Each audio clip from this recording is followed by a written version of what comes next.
అబ్బే అటు పండు తీసుకుంటే ప్లేట్ ఇట్లా అవుతుంది.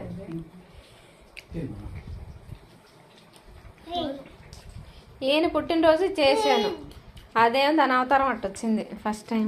ఎల్లుడు తింటున్నా మరి, అది బర్త్డే బాయ్ తింటాను తినేసి బాగుంది.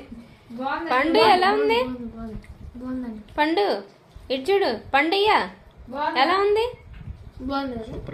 ఎలా ఉంది చెప్పు, చెప్పవే నా వీడియోలో. ఇప్పుడు చెప్పు మరి. ఇక పోతుండే ఇంపే. ఆఖరి కేక్ అయితే ఇంక ఇలా వచ్చేసింది. దారుణమే, అతి దారుణం వచ్చినట్టుంది. చప్పట్లు కొట్టు, చప్పట్లు కొట్టు. మాయ కట్టేస్తాడు. Happy birthday to you Hardik Pranav.